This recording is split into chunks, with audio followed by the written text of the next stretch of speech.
안녕하세요. 저는 결혼 10년 차에 다시 자유를 찾게 된 40대 직장인입니다. 나름 결혼 생활을 잘 해내고 있다고 생각을 했었는데, 정작 결혼 생활의 실체를 알고 나니 참 허무하기도 합니다. 남편과는 첫 직장 회사 동기였습니다. 어릴 적 엄마가 돌아가시고 나서 저는 아빠가 혼자 양육을 하셨어요. 친인척도 별로 없었기 때문에 아빠는 도움을 받고 저를 키우기도 어려웠고, 남자인 아빠가 여자인 저를 케어하는 것이 쉬운 일이 아니었지만, 그래도 아빠는 제가 엄마가 안 계시다는 티가 나지 않을 정도로 곱고 소중하게 키워주셨습니다. 처음 남편이 저를 봤을 때에도 엄마 아빠의 사랑을 듬뿍 받은 외동딸이라고 생각했다고 해요.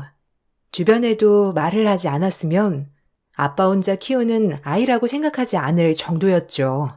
남편은 저와 반대로 시부모님과 누나들의 사랑을 독차지한 외아들이었습니다. 그러다 보니 결혼이 수월하진 않을 수 있겠다 생각을 했는데, 예상 밖으로 시댁에서는 저희의 결혼을 반대하지 않으셨어요. 오히려 결혼을 할 때 저를 안쓰러워하고 반겨하셨죠. 안녕하세요. 지호 씨랑 만나고 있는 한지연이라고 합니다. 아유, 반가워요. 나는 지호 엄마예요. 지호가 결혼하고 싶다고 했던 여자가 그쪽이군요. 지호한테는 얘기 많이 들었어요. 혹시 우리 집이 외아들이라 좀 신경 쓰일 것 같아서 미리 말해두지만, 우리는 아들이라고 감싸돌고 그러지 않으니까 걱정하지 않아도 돼요. 얘네 누나들도 드센 편도 아니고. 맞아. 나는 그냥 막내라서 그런 거지. 남자 여자 그런 거 없어, 우리 집은. 그리고 아버지만 계시다는 이야기도 다 들었어요. 혹시라도 신경 많이 쓸까 봐 내가 알고 있다는 거 말해주려고. 우리는 그런 것도 다 괜찮으니까 걱정하지 않아도 돼요. 아, 감사합니다. 사실 조금 걱정했거든요. 에휴, 그럴 수 있죠. 그렇지만 우리는 정말 신경 하나도 안 쓰고 있어요. 결혼한다고 하니 말은 좀 편하게 해도 되겠죠? 네, 어머님 편하게 말씀하세요. 지호가 빨리 결혼을 하고 싶다고 해서 날짜는 두 사람이 편한 날짜로 잡으면 될 것 같고, 집은 지호가 사는 곳으로 그대로 들어와 살아도 될 것 같은데 어떻게 생각하니?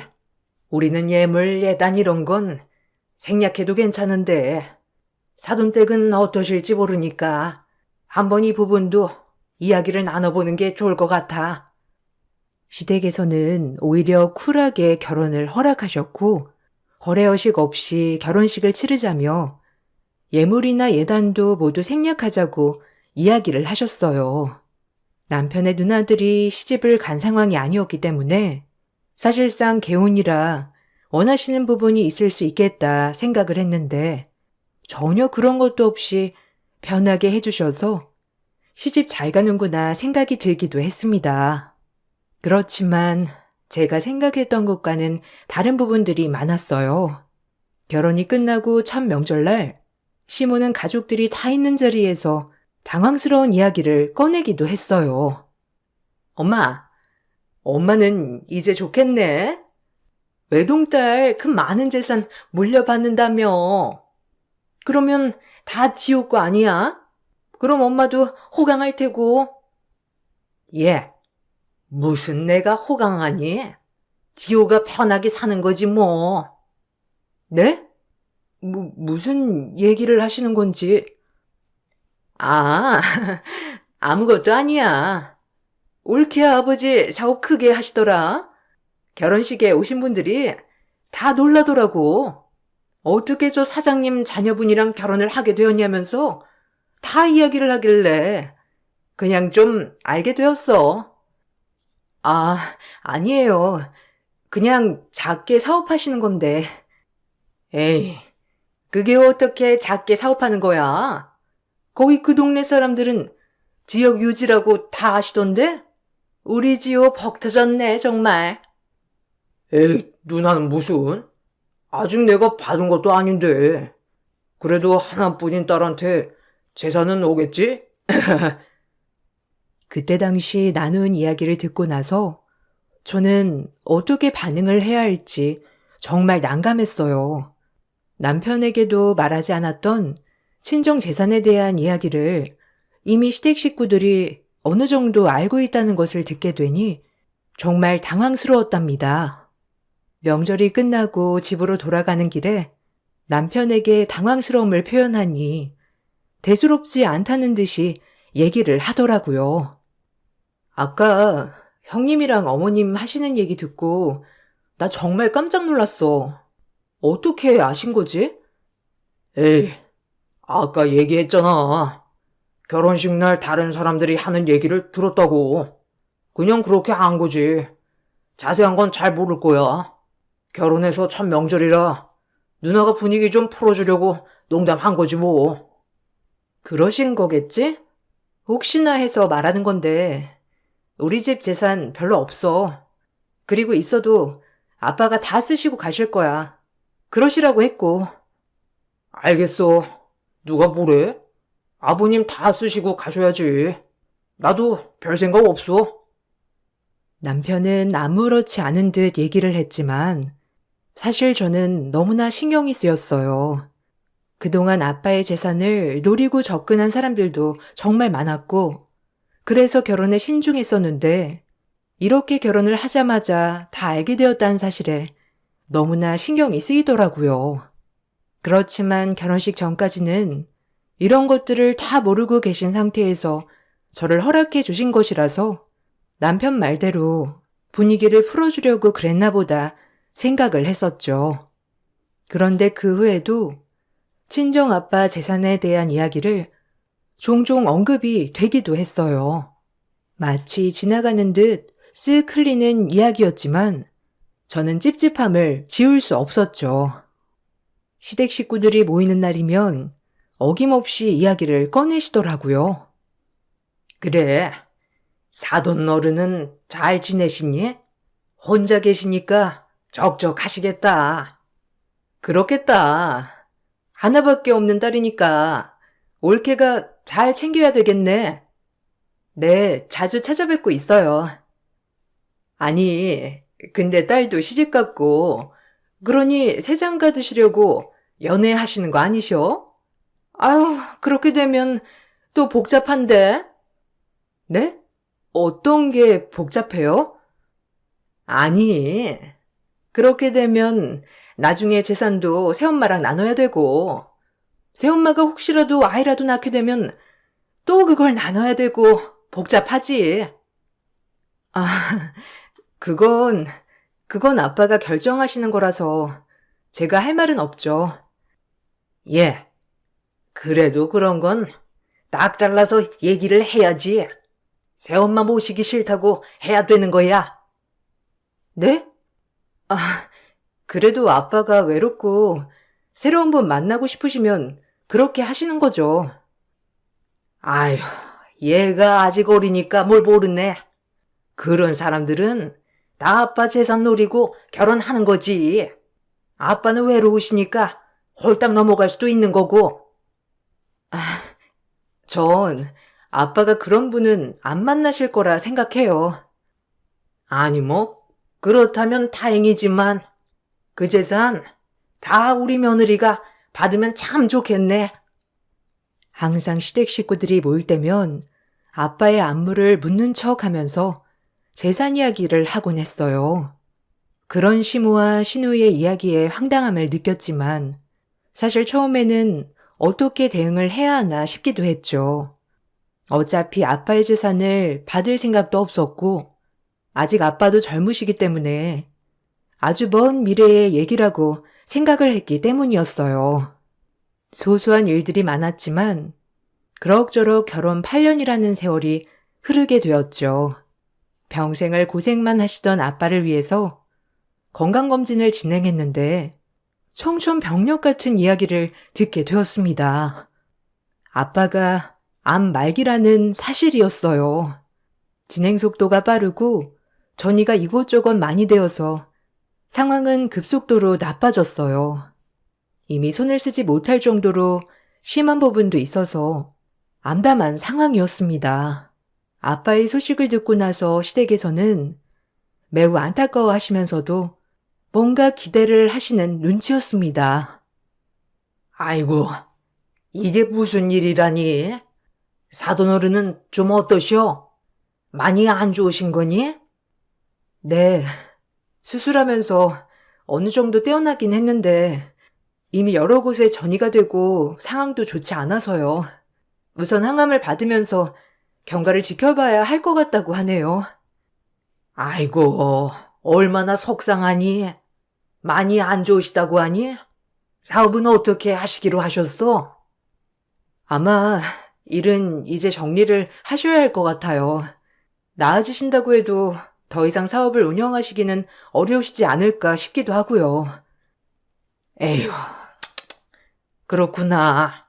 아버지 곁에서 잘 챙겨드려야 되겠네. 아휴, 그리고 아버지가 무슨 얘기는 더 안 하시니? 네? 무슨 이야기요? 아니, 무슨 사업을 어떻게 정리하겠다느니? 원래 어른들은 아프면 주변 정리 먼저 하거든. 혹시나 해서. 아, 아버지 재산이요? 아니, 꼭 재산이라기보다는 그래도 살아계실 때 좀 정리를 하시는 게 낫지 않을까 싶어서.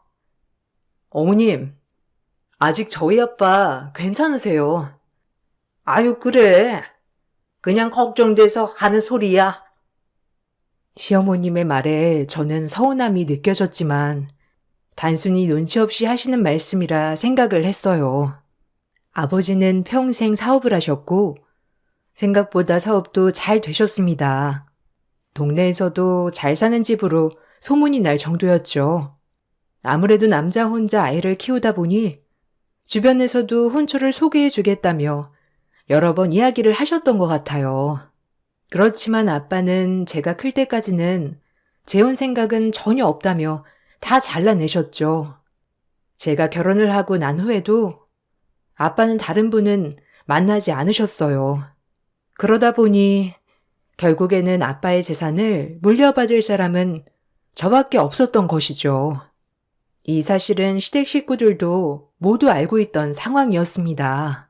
그러다 보니 아마 당연히 재산이 아들에게 갈 것이라 생각을 하셨던 것 같아요. 대놓고 물어보신 것은 아니지만 마치 아빠가 얼른 돌아가시기만을 바라는 눈치였습니다. 옳게. 아버지 좀 어떠셔? 전에 많이 힘드시다고 한 거 아니었어? 네? 아, 요즘 그래도 많이 좋아지셨어요. 새로 쓰는 약이 좀 잘 듣는 것 같아요. 아, 그래? 아유, 그렇구나.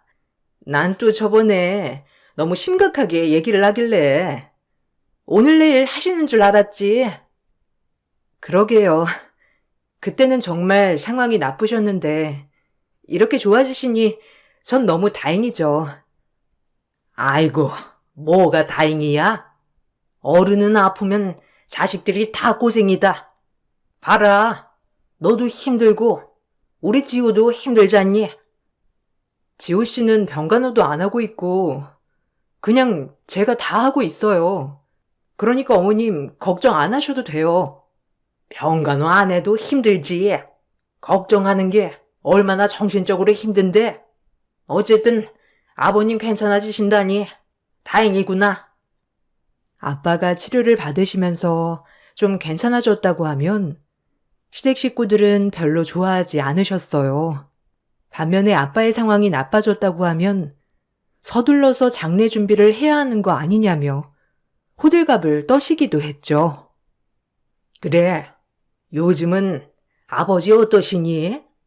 아, 요즘 상황이 많이 안 좋으셔서요. 어제는 산소호흡기도 끼셔야 되셔가지고. 아이고 저런, 그래? 아유, 이제 좀 준비를 해야 하는 거 아니니? 장례도 미리 준비해야 당일에 당황스럽지 않지. 네? 아니요, 어머님. 장례는 나중에 준비해도 괜찮아요. 아니다. 원래 이런 건 미리미리 준비를 해야 하는 거야. 그런 거 다 걱정하지 말아라. 내가 그건 다 알아서 해줄 테니. 아, 네, 알겠습니다. 저는 이런 상황에서 하나밖에 없는 가족인 아빠가 좀 더 건강하게 제 곁에 있으셨으면 좋겠다 생각이 들었어요. 그렇지만 아빠의 상황은 점점 더 나빠지게 되었고 결국 1년여의 투병 끝에 아빠는 돌아가시게 되었습니다. 장례식장에는 수많은 사람들이 왔고 오시는 분들 대부분은 매우 슬퍼하셨어요.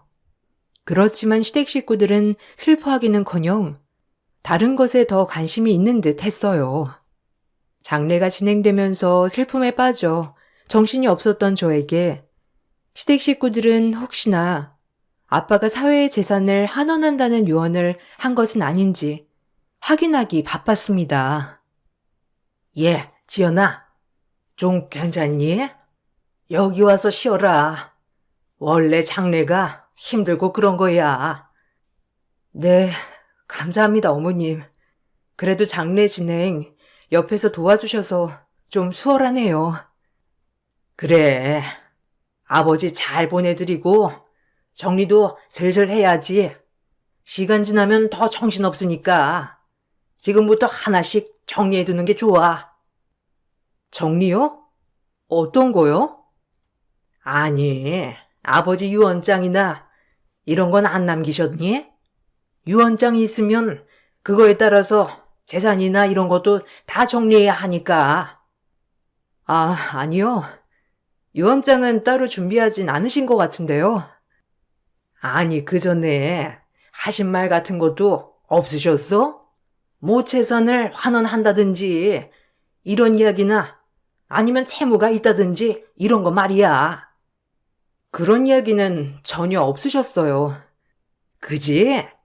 그래. 하나밖에 없는 딸한테 다 주셨겠지.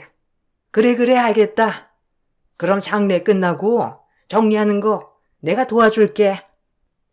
시댁 식구들은 유언이 따로 남겨지지 않았다는 것을 알고 더욱 반가워했습니다. 저는 장례가 다 끝나기도 전에 이런 얘기를 하는 모습에 모든 정이 떨어지는 듯 했습니다. 장례가 끝나고 저는 남편에게 이런 속상함을 얘기했어요. 그런데 남편은 오히려 제가 이상하다고 했죠. 사실 장례식장에서 시누이며 시어머니며 다 아빠 유언에만 관심이 있더라고. 슬퍼하는 모습도 없으시고 집은 어떻게 할 거냐고도 하고. 뭐 궁금할 수 있지. 거기다가 당신이 어떻게 처분할지 잘 모를 수도 있으니까 그런 것도 있고. 유언 있으면 그거대로 해야 하니까 그런 거지 뭐. 그래도 아직 아빠 보내드리지도 못했는데 벌써부터 재산 얘기를 하니까 좀 그렇더라고. 당신 너무 예민한 거 아니야? 엄마는 당신 걱정돼서 한 얘기일 텐데. 뭔가 우리 가족들이 당신 유산에만 관심이 있다고 하는 것 같네. 없는 말은 아니지 않아? 장례식에 오신 분들 중에서 내가 어느 정도 유산을 받는지 그런 거 물어보는 사람도 없었어. 당신 진짜 너무 예민해. 엄마는 전에 유산 때문에 복잡했던 일도 있어서 더 신경 쓰시는 거야. 어떻게 신경 써주는 사람의 선의를 이런 식으로 얘기를 할 수 있어? 그냥 이번 일은 당신이 아버님 보내고 예민해져서 그런 거라고 생각할게. 그리고 유산 좀 받으면 어때서? 솔직히 우리들 벌이로는 부족하니까. 손뜻 아이도 못 낳고 있는 거 아니야? 엄마도 그거 알아서 더 신경 쓰시는 거고. 그 유산 받으면 우리 엄마가 편해지는 거야? 그런 거 아니잖아. 근데 왜 그렇게 얘기하는 거야? 정말 내가 더 서운하다. 남편은 저에게 오히려 서운함을 얘기했습니다. 물론 제가 아빠에게서 모든 재산을 받게 되면 조금 더 여유로울 순 있었죠. 결혼을 할 때도 양가 도움 없이 결혼을 했고 지금까지 맞벌이를 하고 있었고 아이를 갖는 것은 꿈도 꾸지 못했었죠. 그렇지만 남편의 이런 얘기는 결혼 전 약속했던 양가 도움 없이 우리끼리 살아가겠다는 약속을 어기는 것이라 저도 실망을 했습니다. 장례가 끝나고 제가 알고 있는 아빠의 재산에 대한 정리를 하기로 했죠. 알고 있는 거라곤 아빠가 운영하고 있었던 사업체 땅이었어요. 사업 관련된 채무는 이미 아빠가 투병을 하시면서 정리를 하셨고 부동산에 대한 것은 미처 처분을 하지 않으셨던 상황이었습니다. 저는 몰랐지만 저 대신에 남편이 알아본 바로는 현재 땅의 가치가 118억 정도 된다고 하더라고요. 남편은 저에게 그 땅에서 자신도 사업을 시작하고 싶다고 얘기를 해왔습니다. 당신 아버님 운영하셨던 사업체 땅 있지? 그거 118억 정도 된다고 하더라고. 당신 그거 받게 되면 내가 거기 운영해도 될까? 갑자기? 당신 사업도 안 해봤는데 괜찮겠어? 안 그래도 회사 사정도 나빠지고 언제 잘릴지도 모르는데 뭐라도 해봐야지. 당신도 사실 아버님 보내고 힘들잖아. 바로 일하려고 하면 힘들 텐데 내가 사업 운영하면서 돈 벌 테니까 당신은 좀 마음도 달래고 쉬어. 그렇게까지 생각했어? 그러게. 나도 아빠 보내고 나서 마음이 참 정리가 안 되네. 근데 사업은 어떻게 하려고? 시설은 다 갖추어져 있으니까 그냥 그대로 사용해도 괜찮을 것 같다 생각해. 근데 당신 명의로 있으면 사업장 관리 이런 게 좀 힘드니까 명의 변경하면서 나도 올려주면 안 되나? 아니면 내 명의로 올려도 상관없고. 명의를 당신으로? 사업하는데 굳이 그렇게 해야 하나? 아유, 그럼. 원래 그렇게 해야 좀 안정적으로 보이기도 하고, 서류 처리하는 것도 그렇고, 사업장 운영하는 곳이 다른 사람 명의면 필요한 서류도 준비해야 하니까 아무래도 복잡할 수도 있지. 그래? 그래. 우선 내가 지금 정신이 없으니까 나중에 얘기하자. 남편은 사업을 운영하면서 복잡한 서류 대신 자신의 명의로 부동산을 두면 중간 과정이 복잡하지 않을 거란 얘기를 했어요. 저는 장례를 끝낸 지 얼마 되지 않아서 사실 정신이 없어 크게 신경을 쓰지 않았습니다. 그렇게 얼마간의 시간이 지나고 시댁 식구들과 함께 밥을 먹게 되는 자리에 참석을 하게 되었어요. 근데 그때 시댁의 태도가 확 바뀌어 있다는 게 느껴졌죠. 예, 넌 앉지 말고 가서 반찬 좀 더 덜어와라. 네, 어머님. 더 필요하신 건 없으세요? 그리고 거기 싱크대 안에 있는 것 좀 미리 좀 씻어둬. 먹는 그릇들 다 거기 가면 나중에 씻기 힘들잖니? 네, 어머님 근데 저도 저녁 좀 먹을게요. 아유, 넌 좀 이따 먹고 우선 저것들 좀 먼저 해. 옳게. 여기 음식들도 좀 식었다. 가지고 가서 데워줘. 아이고, 우리 아들. 얼른 고기 먹어. 이거 내가 툭불로 고르고 골라서 사온 거야. 우리 아들 잘 먹어야 더 잘 벌지. 그래, 역시나 난 너 이럴 줄 알았다니까. 내가 말했지, 엄마? 다 내 덕이야. 아유, 그래. 아주 먼 얘기라고 생각했는데 벌써 억대 부자가 되다니. 아유, 사람이 되려고 하면 어떻게든 되네. 그게 무슨 소리세요? 뭐야? 옳게, 왜 모른 척해? 거기 옳게 아빠 운영하던 사업체 땅, 우리 지우한테 줬잖아. 네? 주다니요? 시댁 식구들은 저의 황당한 표정을 보면서 비웃기 시작했어요. 알고 보니 죽은 아빠가 남겼던 118억 원 가치의 부동산을 남편은 제 인감을 가지고 명의 변경을 신청했던 것이었습니다. 별다른 문제가 없다면 바로 명의가 변경될 것이란 것이 결정되고 나서부터는 시댁 식구들의 태도가 싹 바뀌었던 것이었습니다. 당신, 이게 무슨 말이야? 갑자기 명의를 변경하다니. 그때 당신이 동의한 거 아니었어? 아, 왜 이제 와서 딴소리야? 그래, 너 이제 와서 왜 딴소리 하니? 지금 생각해보니 아깝니? 아니, 그게 아니고요. 저는 변경에 동의한 적도 없었고 같이 가서 변경한 적도 없어요. 아, 뭔 소리야? 그때 당신한테 얘기를 하니까 알겠다고 했잖아. 그래 놓고서는 왜 딴소리해? 알겠다고 한 적 없어. 그냥 당신이 한 소리에 그래라고 한 거고 나중에 얘기하자고 했잖아.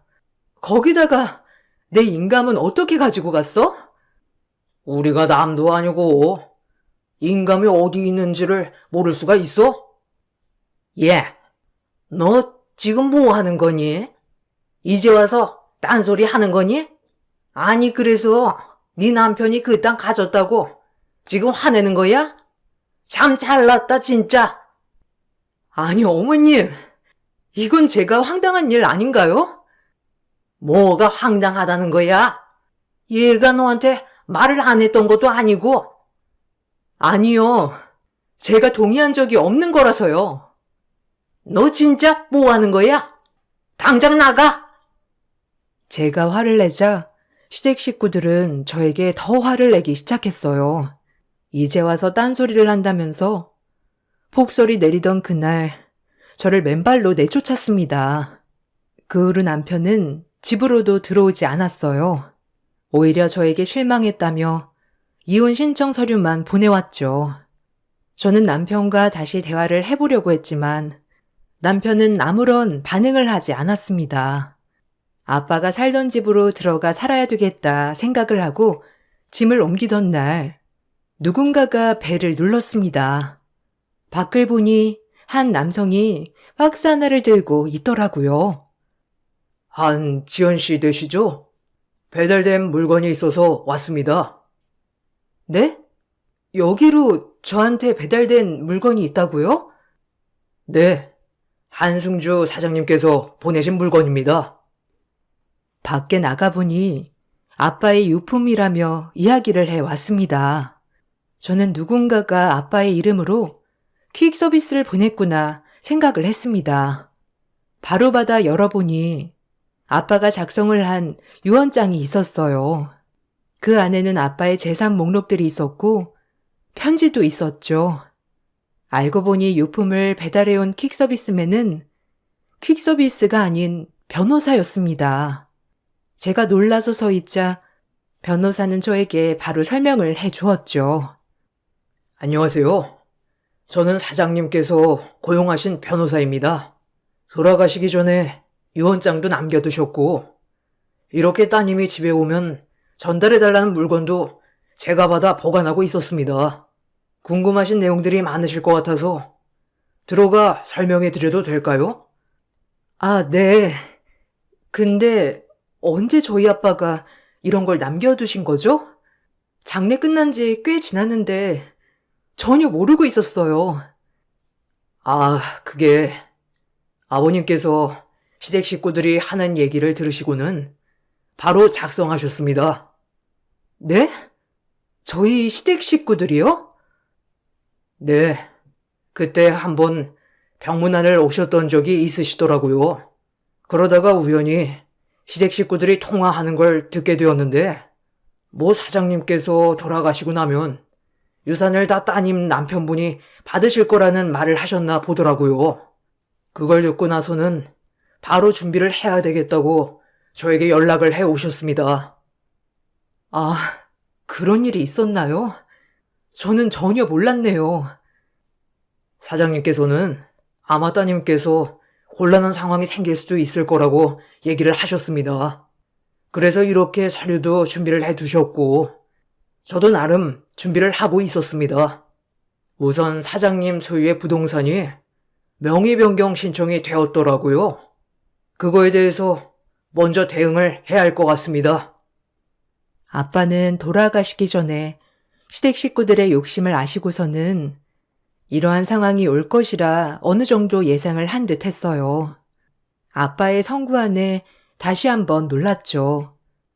저는 변호사의 도움을 통해서 다시 재산을 찾고자 이리저리 발로 뛰며 서류들을 준비했습니다. 먼저 명의 변경을 한 사항에 대해서 적극적으로 대응을 하였죠. 아버지의 유언장에는 해당 부동산을 사회에 환원하겠다고 작성이 되어 있었습니다. 그러니 제가 유산을 받을 것이 아니었던 것이었죠. 또한 남편과의 대화 내용을 녹음하여 인감을 사용하도록 동의한 것은 아니라는 것도 증거를 확보를 했습니다. 이와 동시에 저는 남편에게 이혼을 청구하였습니다. 청구 내용은 시댁의 부당대우였고 위자료로 2천만 원을 청구하였으며 재산 분할을 요구하였습니다. 당연히 소식이 들려오자 남편은 저에게 연락을 해왔어요. 그동안 한 번도 연락도 없다가 결국 이렇게 연락이 오네? 너 지금 뭐 하자는 거야? 명의 변경 취소라니? 이게 무슨 소리고? 거기다가 나한테 위자료를 청구한다고? 무슨 이유로? 당신 지금까지 한 행동 유책 사유인 건 알고 있어? 시댁에서 나한테 한 부당대우에 대해서 당신은 오히려 동조하고 나를 사지로 몰았잖아. 이거 다 이혼 사유에 해당되고 그러니 위자료 나한테 지불해야지. 거기다가 우리한테 있는 재산은 당신뿐만 아니라 나도 같이 모은 거잖아. 당신이랑 나랑 월급이 차이 나는 것도 아니고 그 재산 중에 다른 가족들 지분이 있는 것도 아니니 반으로 나눠야지. 뭐? 위자료? 무슨 얼토당토 않는 얘기야? 위자료 받아야 할 건 당신이 아니고 나야. 그때 다 약속한 거 가지고 당신이 꼬투리 잡아서 그 사달이 난 건데 무슨 유책 사유라는 건데? 긴 말할 필요 없고 자세한 건 법원에서 얘기하자고. 나는 변호사 선임했으니까 나한테 이러지 말고 변호사 통해서 얘기해. 남편은 저의 태도에 황당해했지만 저의 복수는 이것으로 끝을 내지 않았습니다. 저는 저의 인감을 몰래 가지고 가 사용했다는 것을 경찰에 신고하였고 남편은 인감을 도용한 사실로 경찰 조사를 받아야 했죠. 시댁에서는 혹여나 소중한 아들이 형사처분을 받을까 싶어 저에게 전화를 해 협박하기도 했습니다. 너 지금 네 남편 콩밥이라도 먹여야 속 시원하다는 거니? 어디서 배워먹은 짓이야? 어머님, 제가 없는 죄를 묻겠다는 것도 아니고 제 허락도 없이 제 인감을 사용했다면 그에 따른 처분은 받아야죠. 그때 제가 물었을 때 사과라도 했다면 저는 이렇게까지 안 했을 겁니다. 그래, 네가 이렇게 독하니 우리 아들이 너랑 이혼한다고 했겠지? 근데 너 이거 정말 잘못하는 거다. 내가 얼마나 잘해줬는데 은혜를 원수로 갚는 게 말이나 되니? 은혜요? 어머님이 언제 저한테 은혜를 주셨다고 그러시나요? 오히려 저희 아빠 유산 탐내셨잖아요. 내가 언제 너네 아빠 유산 탐냈니? 말은 바로 해야지. 그리고 유산은 왜 이렇게 된 거야? 유언장 없다고 한 거 아니었어? 갑자기 유언장이 나타나다니. 지금까지 너 우리 속였던 거구나? 속인 적 없습니다. 아빠가 이걸 다 아시고 준비를 하셨나 보네요. 뭐? 너 쓸데없는 말 하지 말고 빨리 고소 취하해. 우리 아들 콩밥 먹기라도 해봐. 내가 너 가만 안 둬. 합의를 하더라도 형사처분은 받을 수밖에 없을 거예요. 거기다가 절 가만 안 둔다니요? 협박하시는 건가요? 변호사한테 잘 전달하겠습니다. 얘가 진짜? 저는 그동안의 상황을 모두 알고 있었던 아빠가 떠났는데 발걸음이 얼마나 무거우셨을까 생각을 하니 마음이 찢어지는 듯 했습니다. 아마 아빠도 제가 나중에 좀 더 편하게 살았으면 좋겠다 생각을 해서 사업을 정리하시면서 재산을 모두 증여를 해주려고 하셨던 것 같더라고요.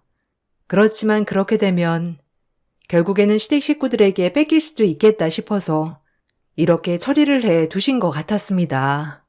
폭풍 같은 시간들이 흘러가고 결국 저는 아빠가 남겨두신 재산들을 받게 되었습니다. 거기다가 시댁 식구들의 부당 대우가 인정이 됨으로써 남편과 헤어지게 되었고 위자료로 2천만 원을 받게 되었죠. 저는 다시 아빠와 둘이 살았던 집으로 홀로 들어오게 되었습니다. 마지막으로 남겨주었던 아빠의 편지에는 누구보다 사랑하고 소중한 딸이 너무 슬퍼하지 않았으면 좋겠다는 말이 적혀 있었습니다. 거기다가 평생 잊지 않고 사랑했던 엄마 옆으로 가는 거니 이제는 엄마 아빠가 함께 저를 마음속으로 지켜주고 있는 거라 생각하라는 말도 있었죠. 끝까지 행복한 모습만을 보여주고 싶었지만 아빠에게 못난 딸의 결혼 생활을 보여드린 것 같아 너무 죄송했습니다. 그 마음으로 더 독하게 남편과 헤어지게 되었던 것이죠. 그 후로 남편은 종종 연락이 왔습니다. 잘 지내? 나 다시 일 시작했어. 혹시 우리 다시 시작하면 안 될까? 무슨 소리야? 그렇게 큰 소리 쳐놓고 내가 다시 당신 만날 거라 생각한 거야?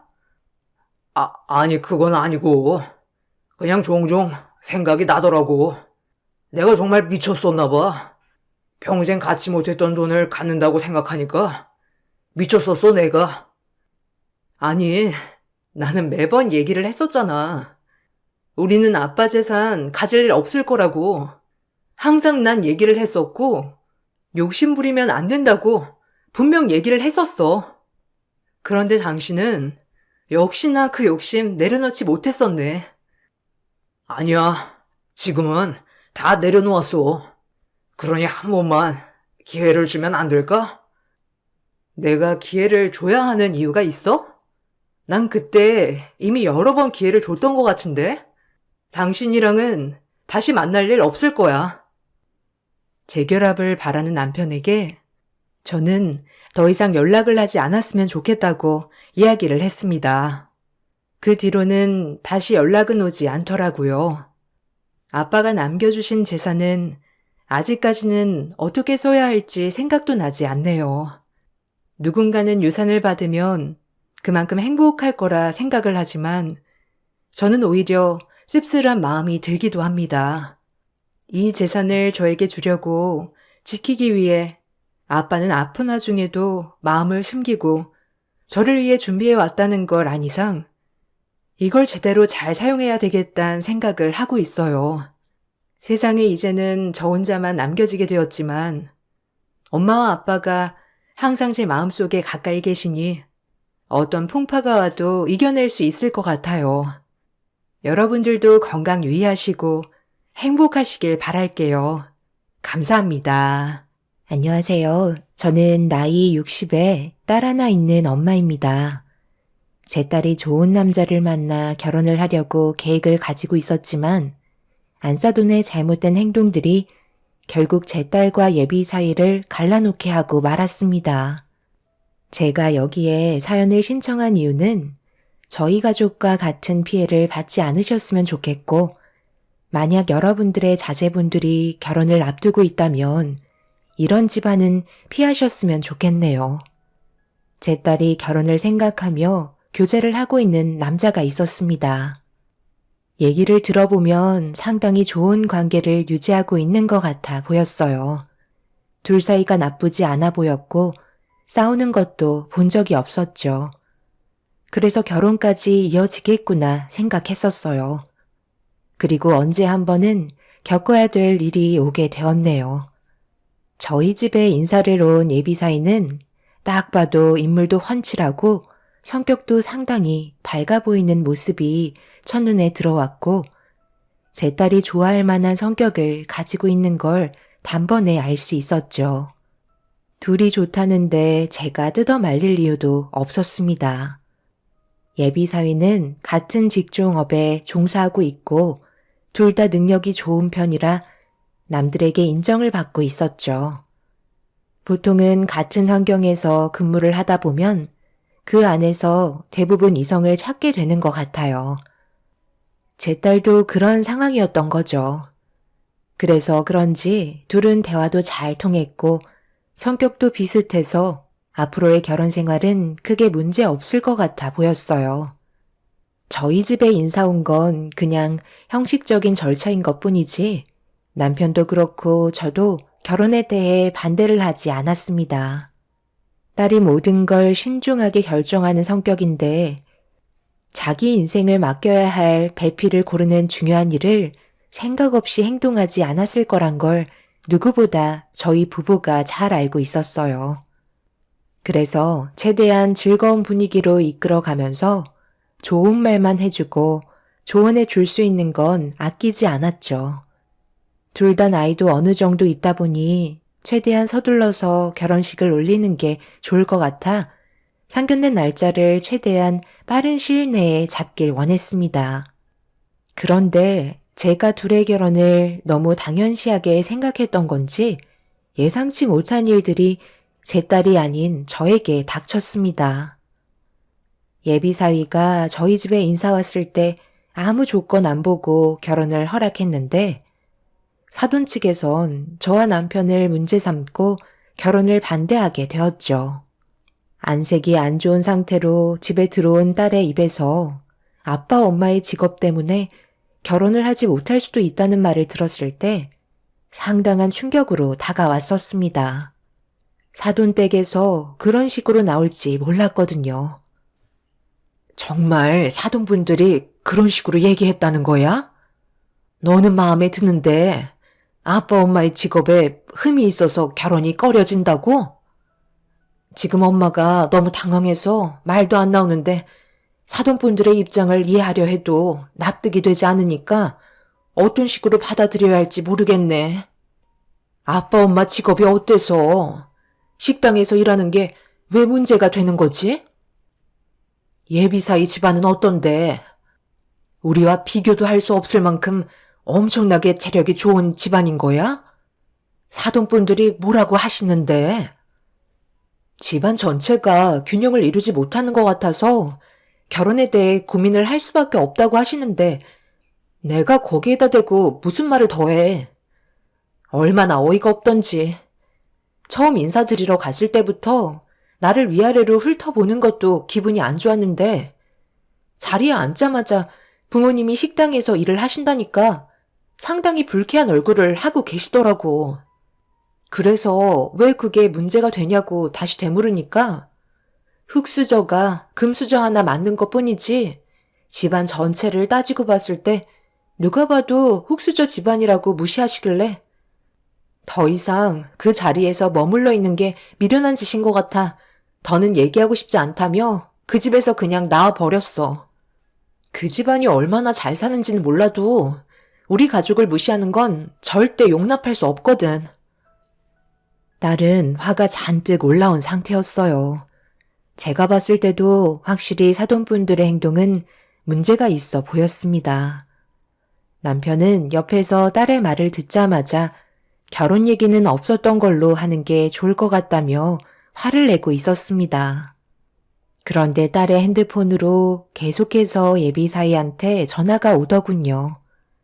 딸은 받지 않으려 했지만 남편이 무슨 말을 하려는 건지 드러나 보자며 통화하길 원했고 수화기에서 들려오는 예비사위의 목소리는 상당히 당황스러워하고 있었습니다. 결국 남편은 사위를 집으로 다시 불러들였고 잠시 뒤 안 좋은 표정으로 저와 남편의 얼굴 표정을 살피며 조심스럽게 집으로 들어왔습니다. 우리는 자네를 정말 좋게 보고 있었는데 사돈댁에서 그런 식으로 나올 거라곤 정말 몰랐네. 식당에서 일하는 게 뭐가 잘못됐다는 거야? 그렇다고 우리 집안이 그렇게 못 사는 형편도 아닌데 고작 식당에서 일한다고 해서 무시하는 거야? 아버님, 정말 죄송합니다. 저도 지금 이런 상황이 솔직히 당황스러운데요. 저희 엄마가 그런 식으로 말씀하실 줄은 전혀 몰랐어요. 아버님, 어머님께서 뭐 하시냐고 물어보시길래 솔직하게 말씀드렸는데 그때부터 표정이 변하셨거든요. 당연히 제가 옆에서 설명을 드렸는데도 식당 일 하시는 걸 못마땅해 하셨어요. 좋은 분위기가 만들어질 줄 알았는데 이런 식으로 실망을 안겨드려서 드릴 말씀이 없습니다. 하지만 저는 세경이와의 결혼을 절대 포기하고 싶지 않아요. 저희가 함께 해온 시간들도 있고 결혼을 약속한 사이인데 저희 부모님께서 반대하신다고 이 결혼을 포기하는 건 말이 안 된다고 생각합니다. 저희 둘이 좋아서 결혼하겠다는 건데 다른 의견으로 인해 계획에 차질이 생긴다면 저도 그만큼 각오할 준비가 되어 있습니다. 그러니 아버님께서 저희 결혼을 반대하지 않으셨으면 좋겠어요. 부탁드릴게요. 그건 오빠 생각이지. 어머님이 하시는 말 다 들었는데 우리가 어떻게 결혼을 할 수가 있겠어? 아무리 마음에 들지 않는다 해도 서로 초면이면 지켜야 할 예의가 있는 거야. 오빠 어머님께서 우리 엄마한테 뭐라고 하셨어? 식당 참모일 하는 우리 엄마가 못마땅하다고 하셨잖아. 내가 그동안 부모님께서 어떻게 살아오셨는지 두 눈으로 전부 다 봤는데 그런 식으로 무시를 하면 내가 이 결혼 하고 싶겠어? 오빠가 아무리 좋아도 결혼이라는 건 양가 집안의 축복 속에 이루어지는 거라고. 그런데 한쪽 집안에서 그런 식으로 나오면 앞으로 오빠와 결혼을 하게 되더라도 이런 문제들 때문에 부딪히게 되는 상황들이 수도 없이 많을 거라고. 그렇게 되면 결국 그 끝은 뭐일 것 같아? 오빠랑 나랑 이혼밖에 더해? 나는 내 인생이 흠집나는 거 정말 싫어하는 성격이거든? 미안하지만 우리는 여기까지 하는 게 좋겠어. 이런 일은 없겠지만 어머님이 직접적으로 찾아오셔서 진심으로 용서를 구하시기 전까지 오빠의 결혼은 다시 생각해 볼 거야. 이게 내가 지금 느끼고 있는 감정이야. 얼마나 잘 사는 집안을 만나고 싶어 하시는지 모르겠지만 솔직히 오빠 집안도 그렇게 따지면 어머님은 지금 뭐 하시는데? 아버님이 벌어오는 돈으로 편히 집안일만 하시잖아. 아버님이 의사라서? 정작 어머님은 우리 부모님보다 못하신데 오빠랑 아버님이 뒤에서 든든하게 받쳐주고 있다고 그런 식으로 기세 등등 하셔서는 상처되는 말들을 거침없이 뱉으시면 오빠랑 아버님 얼굴에 먹칠하는 것밖에 더 돼? 내가 전부 다 다시 바로 잡을 테니까 너무 흥분하지 말고 일단 침착하게 상황을 정리해 나가자. 세경이 네가 얼마나 상처받았는지 내가 충분히 이해하는데 이런 식의 극단적인 행동은 우리 둘에게 좋지 않은 영향을 끼치는 거야. 진심으로 나와 헤어지고 싶은 건 아니잖아. 우리 엄마가 얘기한 부분에 대해 서운한 것뿐이잖아. 내가 서둘러 해결하도록 할게. 딸은 화가 머리끝까지 올라와 버린 상태였어요. 자기 부모를 안 좋게 바라보고 있던 안사돈을 용서하고 싶지 않다며 결혼은 없던 걸로 하자고 예비 사위를 조금도 받아주려 하지 않았습니다. 처음으로 제 딸과 예비 사위의 안 좋은 모습을 두 눈으로 보고 있는데 마음이 너무 안 좋더군요. 사위는 아무것도 얻지 못한 채 욕만 한 바가지 얻어먹고 집으로 돌아간 뒤 저는 흥분을 가라앉히지 못하는 딸에게 조심스럽게 물어봤어요. 진심으로 모든 걸 사위와 헤어질 자신이 있는지 대화를 시도했는데 속은 그렇지 않았는지 제가 질문을 던짐과 동시에 딸은 눈물을 펑펑 흘리며 사돈의 행동에 대해 너무 서운하다고 괴로운 모습을 보여주고 있었습니다. 결혼은 당연하게 할 거라 생각했었는데 저와 남편이 식당 일을 하는 걸 못마땅히 해서 결혼을 반대할 거라곤 정말 상상조차 하지 못했었죠. 그날이요, 딸은 겉으로 아무렇지도 않은 척 행동하고 있었지만 사위와 같은 회사에 다니고 있어서 그런지 상처는 좀처럼 회복이 되지 못하고 있는 것 같았어요. 좀처럼 풀리지 않고 있는 매듭이 계속해서 꼬여만 가고 있는 모습을 지켜보는 저도 마음이 좋지 않았는데 결국 둘은 헤어지게 되었다는 말을 듣고 말았습니다. 몇 날 며칠을 눈물로 괴로워하고 있던 제 딸은 회사 일까지 지장을 주게 될 정도로 몸이 안 좋아졌는데 그건 예비사위도 마찬가지인 듯 보였어요. 이런 상황이 오래 지속되지 않길 바랬지만 점점 더 문제가 커지기 시작했죠. 그렇게 되자 사돈댁에서도 예비사위가 걱정이 됐는지 저에게 연락을 취해 왔어요. 다짜고짜 약속 장소를 문자로 보내고 만나자고 하길래 저도 진지하게 대화를 해봐야 할 것 같아 약속 장소로 나가게 되었고 그렇게 처음으로 안사돈과 얼굴을 마주하게 되었습니다. 이런 식으로 얼굴을 마주하게 될 줄 몰랐는데 제가 만든 상황이니 어쩌겠어요?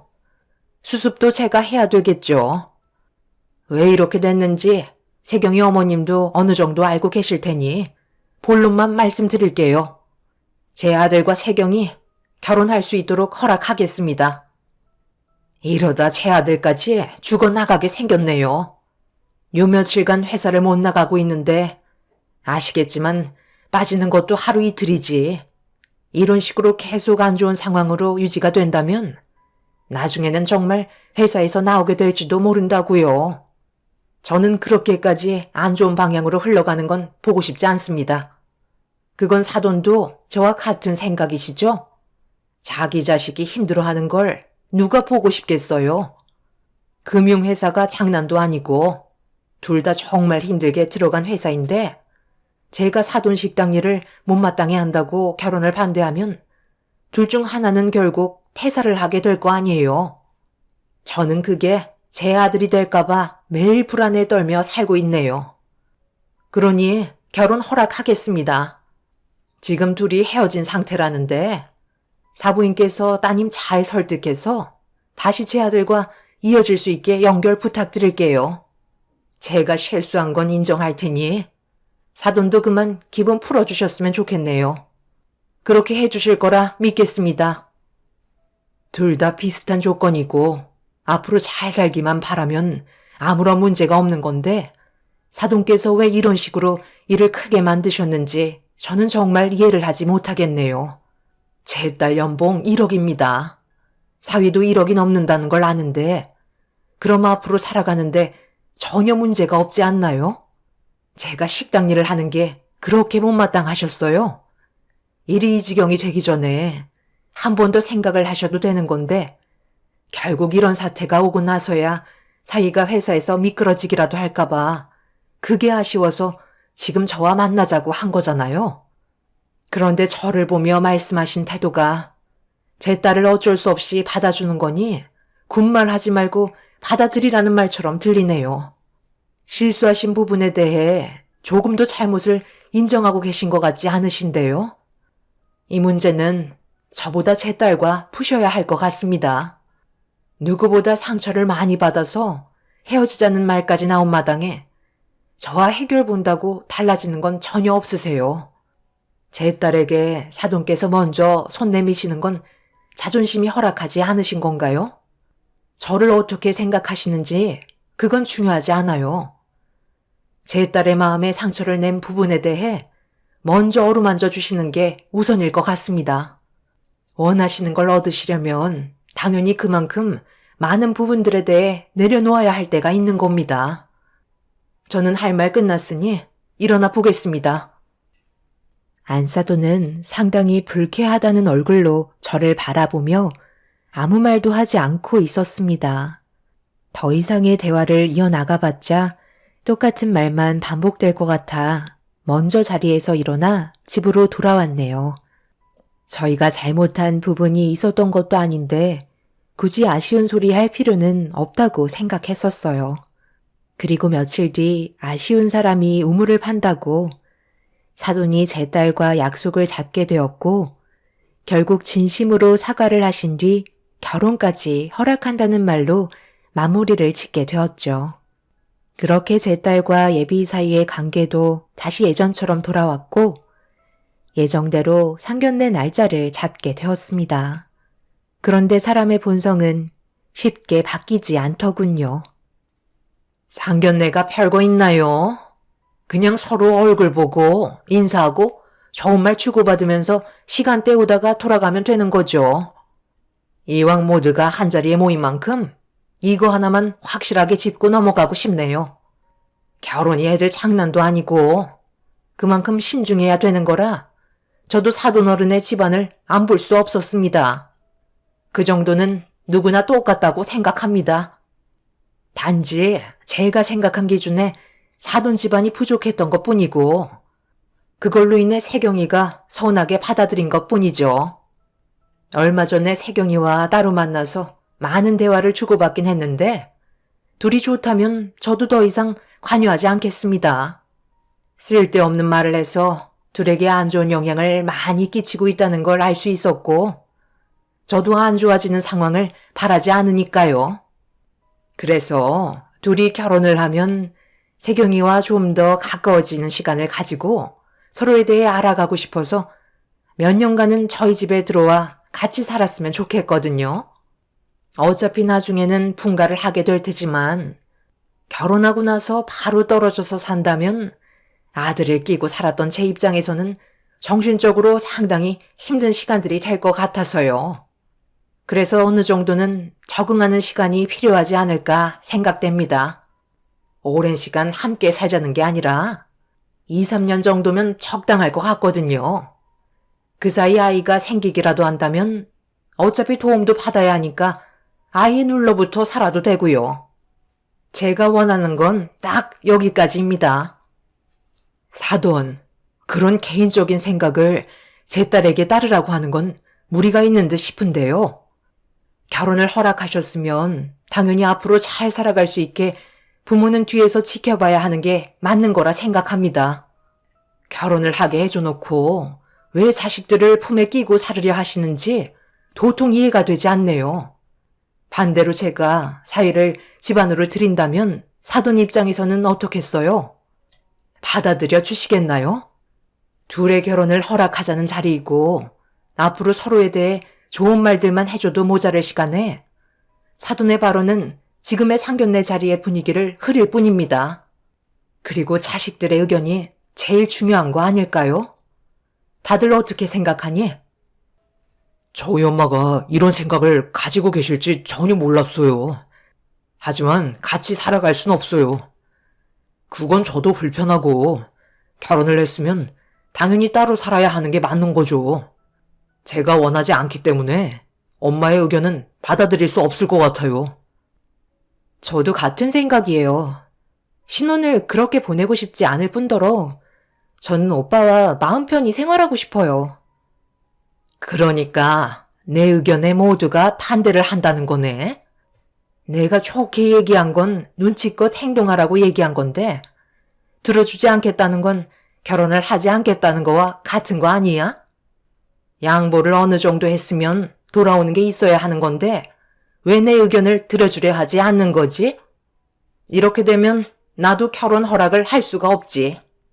평생을 함께 살자는 것도 아니고 고작 2, 3년 함께 지내자는 건데 그게 그렇게 잘못된 거니? 됐다. 이 결혼 없던 걸로 하자. 식당에서 참모나 하는 사돈이 못마땅한데도 받아줬으면 감사하게 생각해야지. 이제 다 필요 없으니까 이 결혼 없던 걸로 하자고. 제 딸이 사위와 결혼을 하고 사돈 댁에서 함께 살지 않겠다는 말에 또다시 분노했고 결혼을 반대하면서 상견례장이 떠나갈 정도로 언성을 높였어요. 그 모습을 보는데 더 이상은 힘들 것 같은 생각만 계속해서 들었습니다. 예비사위는 자기 엄마의 모습을 보며 많이 답답한 듯 머리를 쥐어뜯고 있었어요. 제 딸도 어이가 없다는 듯 사돈을 쳐다보고 있었죠.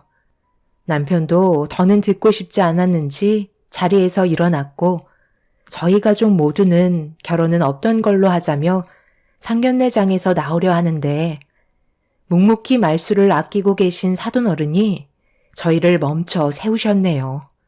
그리고 그 자리에서 한마디 하셨어요.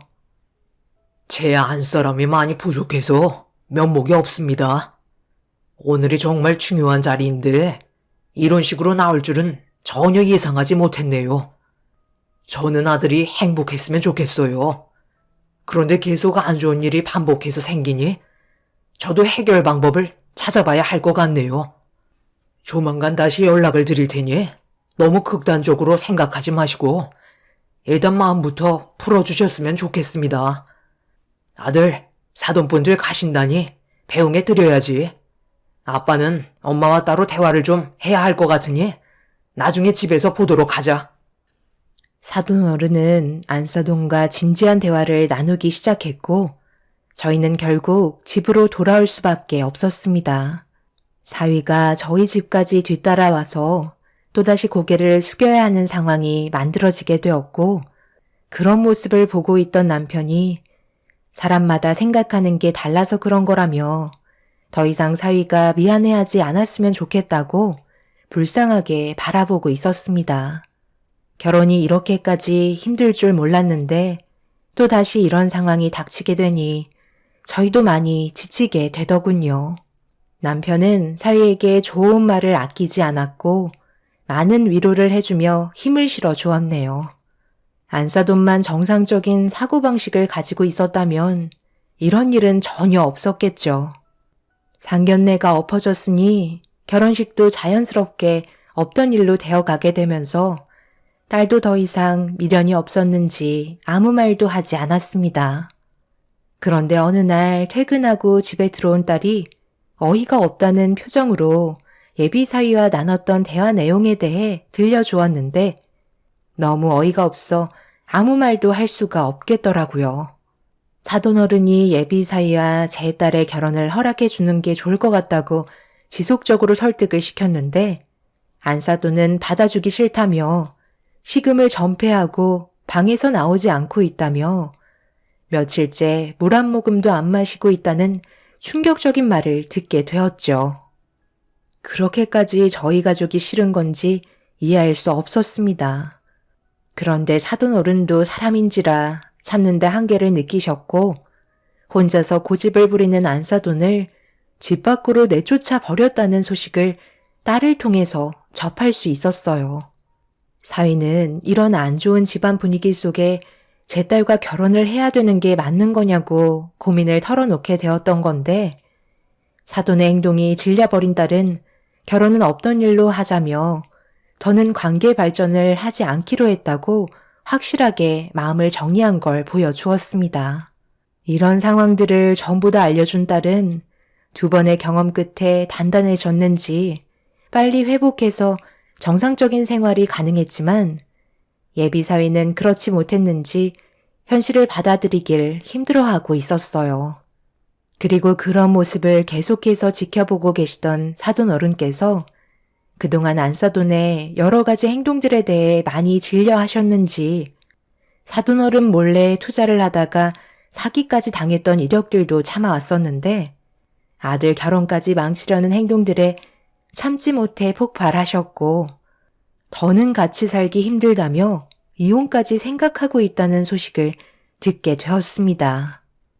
제 딸은 이미 끝냈고 더 이상 관여할 문제가 아니라 신경 쓰지 않고 있었는데 사돈분들께서 이 문제로 의견 차이가 심해졌고 서로 주고받은 상처가 깊어졌는지 결국 서류에 도장까지 찍었다는 걸 들을 수 있었어요. 한 사람의 행동이 엄청난 파장을 불러일으킨 것도 모자라 가정까지 무너뜨리게 만들었다는 게 너무 큰 충격이었죠. 그런데 상황이 급격하게 안 좋아지자 안사돈이 제 딸의 회사에 찾아가 난리를 피우게 되면서 경찰서에 있다는 말에 급하게 딸이 있는 곳으로 향하게 되었어요.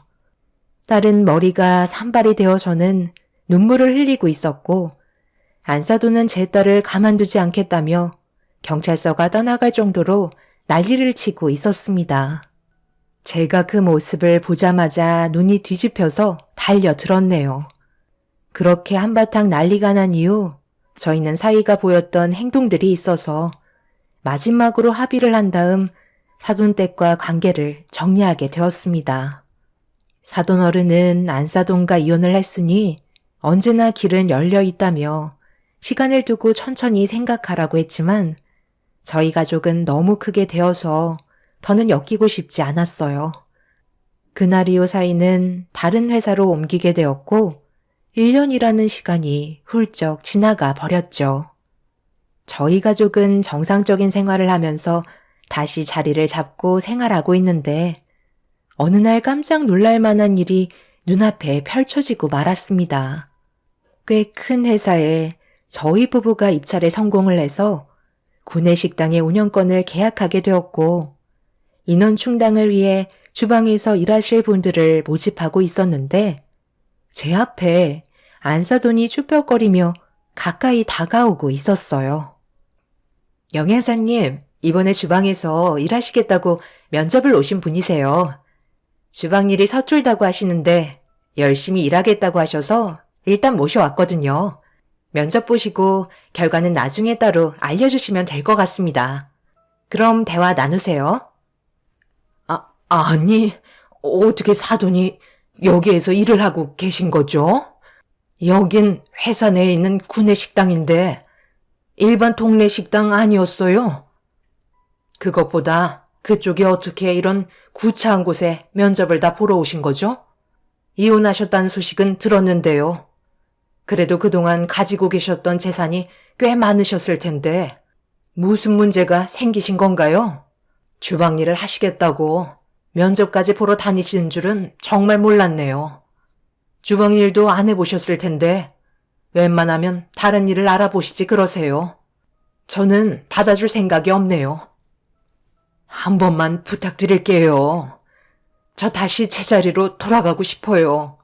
저희 남편이 그동안 제가 너무 세상 물정 모르고 살았다며 돈 버는 게 얼마나 힘든지 느껴봐야 정신을 차릴 것 같다고 사돈이 하시는 식당 일을 한 번 저도 경험해 보라고 해서 면접을 보게 된 건데 여기에서 사돈을 만나게 될 줄 몰랐네요.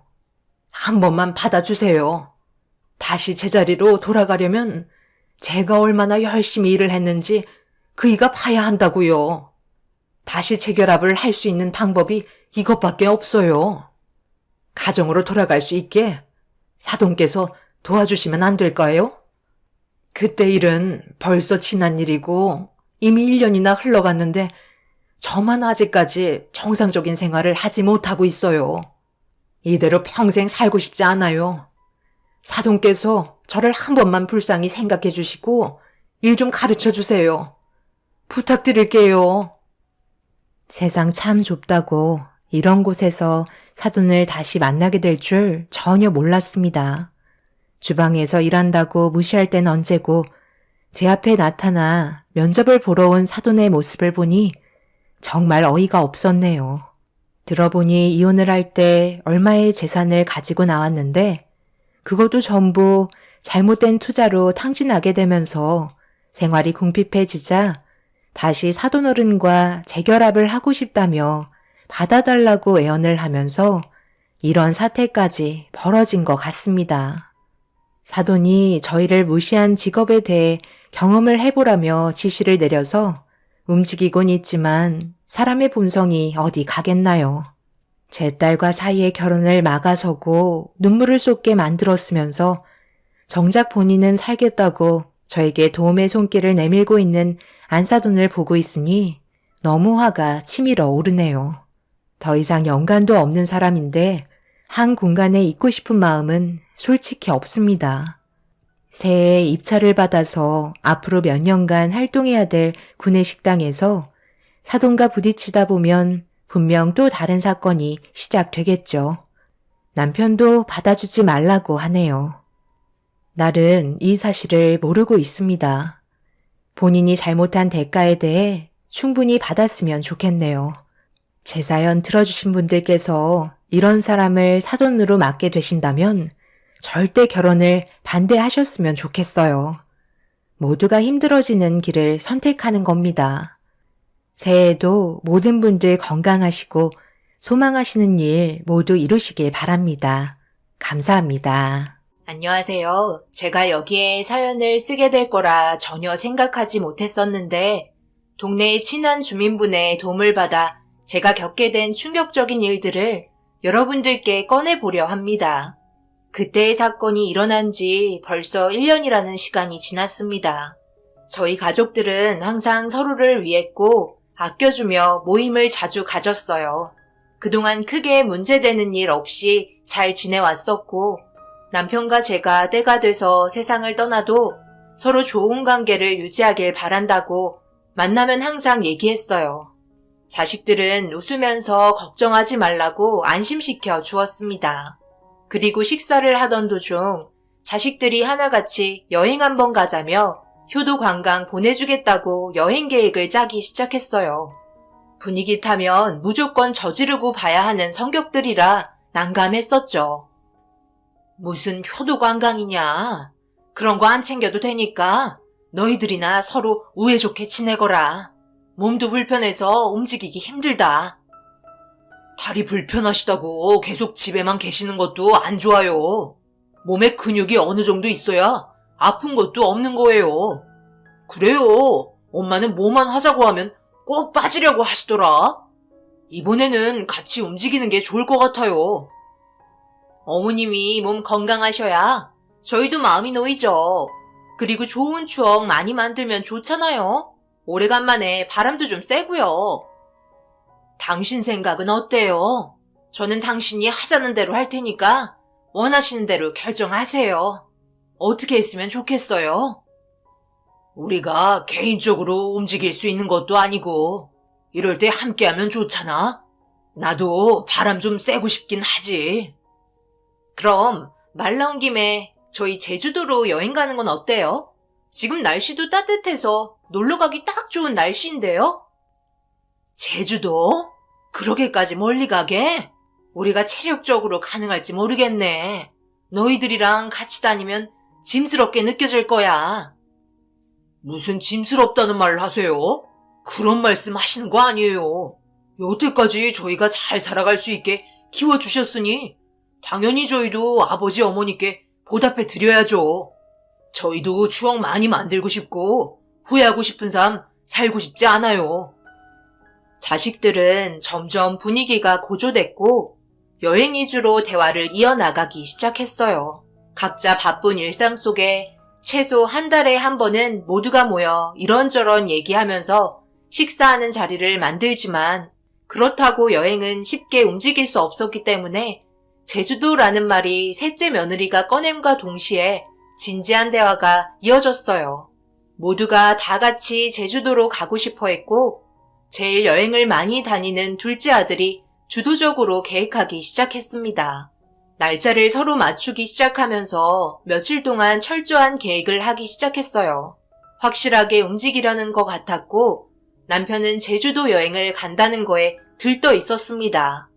나이도 80이 넘었으면서 여행을 떠난다는 건 좋은지 콧노래도 부르기 시작하면서 오래간만에 밝은 얼굴의 모습을 보았어요. 남편도 몸 상태가 좋은 편은 아니에요. 말기암을 가지고 있어서 힘든 편이지만 나이가 있는지라 진행 상태가 많이 느렸어요. 그래도 언제 어떻게 세상을 떠날지 모르는 상태였습니다. 몸은 늙었지만 마음만큼은 아직 젊었기 때문에 좋지 않은 몸 상태에서도 어떻게 해서든지 움직이려 했어요. 그만큼 자신에게 주어진 시간이 얼마 남지 않았다고 생각하는지 가족끼리 의논하고 결정하는 모든 것들에 참석하려 노력했습니다. 더군다나 이 나이 먹도록 제주도 땅을 한 번도 밟아본 적이 없어서 무조건 가고 싶어 했어요. TV로만 접해보고 주변 지인분들이 다녀온 얘기만 듣고 있었지 정작 자신도 제주도 가고 싶다는 말은 입 밖으로 꺼내지 않았거든요. 그런 부분들이 짐스러워질까봐 자식들에게 조심스러웠던 것 같아요. 그런데 제주도로 여행을 가자고 했으니 얼마나 좋았겠어요. 이제야 숨을 좀 돌릴만 하네. 한번 우르르 몰고 들어오면 얼마나 정신이 없는지. 그래도 자식들 셋이나 낳길 잘한 것 같지? 조용한 것보다 시끌벅적해야 사람 사는 것 같잖아. 그래도 당신이랑 결혼하고 한평생 행복하게 사는 것 같소. 뜬금없이 이상한 분위기를 자꾸 그래요. 며칠 있다가 제주도로 출발하니까 몸 관리 잘하고요. 정말 괜찮겠어요? 병원에서는 아무래도 걱정을 많이 하고 있는 것 같은데 갑자기 쓰러질 수도 있다며 위험하다고 그랬어요. 동네 앞에 가는 것도 아니고 며칠 동안 제주도에서 자식들 따라다니며 체력을 많이 소모해야 돼서 정말 힘들 거예요. 지금이라도 늦지 않았으니까 정 안 될 것 같으면 얘기해요. 제가 잘 말해서 그냥 집 근처 괜찮은 곳으로 알아보던지 다음에 가자고 할 테니까요. 이번에 안 가면 눈 감을 때까지 제주도 땅 밟아보지 못할 텐데 내가 세상 떠나는 한이 있어도 제주도에서 눈 감고 싶으니까 쓸데없는 말 하지 말고 가서 좋은 추억 많이 만들 생각이나 하자고. 이럴 때 자식들 기운 보답 받는 거지. 남편의 확고한 결심에 더 이상 말릴 수는 없었습니다. 오로지 자식들을 위해서 한평생 열심히 일만 하던 남편이 사소한 것들의 행복을 느끼는 모습을 보니 마음이 아팠어요. 세상에 태어나 한 번뿐인 인생을 오로지 일만 하다가 떠나려고 태어난 것도 아닌데 자식들 굶기지 않겠다는 일념 하나에 물불 가리지 않았던 남편의 굽은 뒷모습과 그 뒤를 같이 밟아온 제 모습을 보곤 갑자기 허무하다는 생각이 들더라고요. 시간이 너무 빨리 흘러가 버린 것 같았어요. 그렇게 제주도 여행 하루 전날 이것저것 준비하고 있는데 남편이 거실 소파에 앉아 TV를 보다가 갑자기 저에게 말을 건넸고 저에게 의견을 물어보았어요. 우리가 이번에 제주도 여행 갔다 오면 이제 정리해야 할 것 같은데 당신은 어떻게 했으면 좋겠소? 아무래도 그렇게 하는 게 좋을 것 같네요. 정리할 건 정리해야죠. 재산을 어떻게 나눌 생각인데요? 고민 좀 해봤어요? 공평하게 셋으로 똑같이 나누는 게 좋을 것 같은데 그래야 군말하지 않지. 누구는 많이 주고 누구는 적게 주면 뒷말이 나오고 서로 감정 상하지 않을까? 아무래도 돈 문제가 예민한 부분이니까 서로 똑같이 나누는 게 내 생각에는 최선일 것 같은데. 저도 그게 좋을 것 같아요. 워낙 서로 오해가 좋아서 분명 당신이 하는 말은 전부 토달지 않고 받아들일 거예요. 그렇게 저희는 서로 똑같이 재산을 나눠주기로 결정을 하게 되었고 모두가 기대하던 제주도로 여행을 떠나게 되었어요. 새벽부터 일어나 준비하기 시작했고 각자 김포공항에서 만나 출발하기로 했습니다. 셋째 아들이 저희를 차에 태웠고 안전운전 덕에 무사히 김포공항에 도착할 수 있었어요. 먼저 도착해 있던 첫째와 둘째는 벌써 모든 준비를 다 마친 상태였고 저희는 셋째 아들과 막내 며느리의 뒤만 병아리처럼 졸졸 따라다녔습니다. 젊었을 때는 자식들이 남편과 제 뒤를 따라다녔는데 이제는 상황이 바뀐 걸 보니 괜스레 이 상황이 웃겨서 웃음이 나오더라고요. 그렇게 아침 8시 비행기로 전부 올라탔고 비행기의 소음을 들으며 출발의 시작을 알렸습니다. 창밖을 바라보고 있던 남편의 얼굴은 상당히 밝아 보였고 어린아이처럼 들떠 있었어요. 그렇게 순식간에 도착한 제주도에서 예약한 식당에 찾아가 아침을 먹었고 즐거운 여행의 시작을 알렸습니다. 해외에 온 듯한 풍경과 투명하고 푸른색의 바다를 바라보며 창문 사이로 들어오는 제주도의 바람이 제 가슴을 뛰게 만들었어요. 그렇게 관광단지 여러 곳을 다니면서 불편한 몸 이끌고 열심히 따라다녔습니다. 그래도 저와 남편을 위한 여행 코스였는지 오랜 시간 걷는 것보다 한 곳에 머물러 시간을 보내는 곳으로 많이 다녔어요. 좋은 풍경들을 한껏 눈에 담다 보니 어느새 첫날의 밤을 맞았습니다. 모두가 함께 둘러앉아 이런저런 얘기도 하면서 시간을 보내고 싶어 했기 때문에 호텔보다는 시설 좋은 펜션을 알아보았어요. 남편과 제가 묵었던 방이 제일 컸고 나머지 방들은 적당했습니다. 모일 때는 저희가 있는 곳으로 모였어요. 둘러앉아 대화를 하던 도중 TV를 보며 과일을 먹고 있는데 맥주를 마시고 있던 자식들과 며느리들이 TV 내용을 보더니 모두 집중하기 시작했고 저도 그 내용을 집중하기 시작했어요. 그렇게 토론의 주제인 프로가 끝이 나자 첫째 아들이 입을 열었어요. 아버지, 방금 같이 TV 프로 봤잖아요. 어떻게 생각하세요? 자식들에게 재산 상속을 위해서 최선의 방법이 뭐라고 생각하세요? 그야 서로 싸우지 않게 사이좋게 나누는 게 제일 좋지 않을까? 애비로서 그게 최선의 선택인 것 같은데 모두 다 내가 똑같이 사랑하는 자식들인데 누군 많이 주고 누군 적게 주는 건 옳지 않다고 생각해. 공평하게 나누는 게 좋지 않을까? 제 생각은 좀 달라요. 아무래도 제가 이 집에서 장남이고 앞으로 집안에 기여해야 할 일들이 많은데 당연히 제가 좀 더 가져가야 하는 게 맞지 않을까요? 집안 행사도 제 위주로 돌아가잖아요. 금전적인 부분에서도 제가 제일 큰 형이라 좀 더 쓴 적도 많고요. 형이 말한 건 좀 아닌 것 같은데? 나는 아버지 말에 전적으로 동의하는 편이야. 그건 차별이잖아. 셋 다 똑같이 나누는 게 뒤탈이 없이 깔끔하다고. 형이 한 말처럼 누구는 많이 주고 누구는 적게 주면 그에 따른 불만은 당연히 뒤따라오는 거잖아.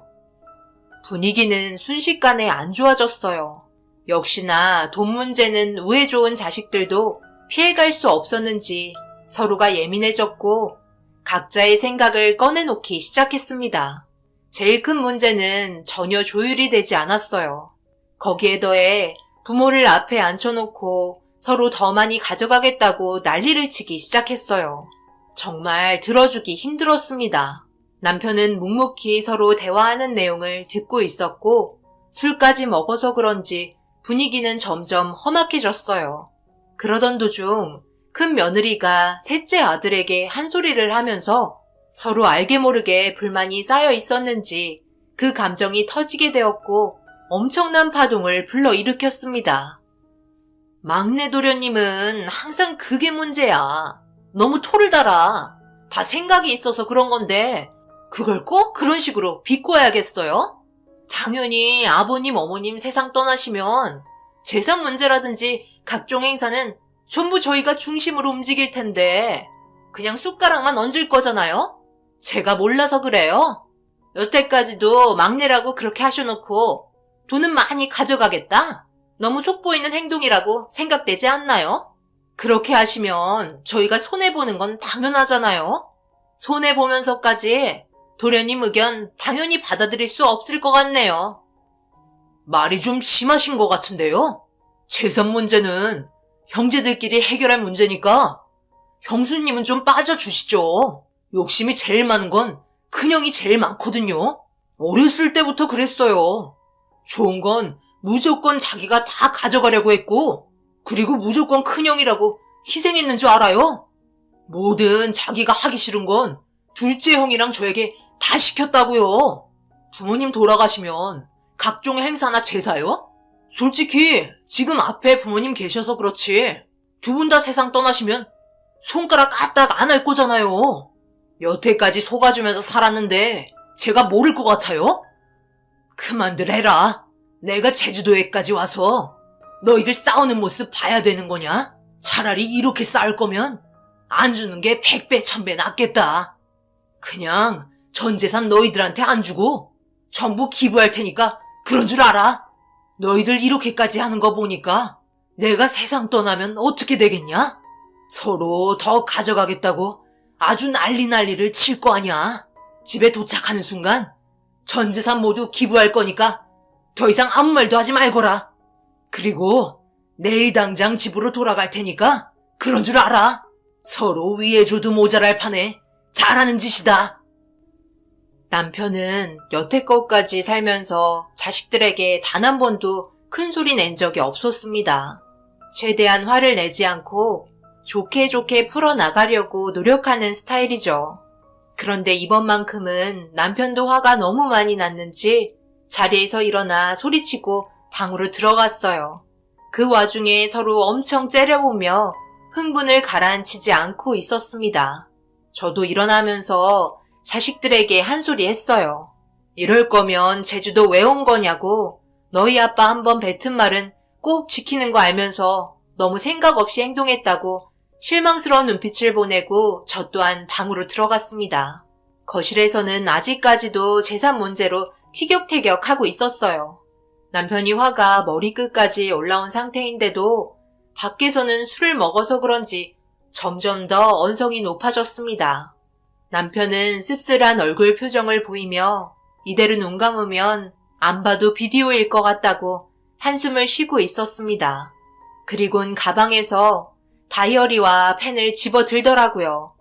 매일같이 남편은 하루 일과를 기록해 놓는 버릇이 있는데 무언가를 진지하게 적기 시작했어요.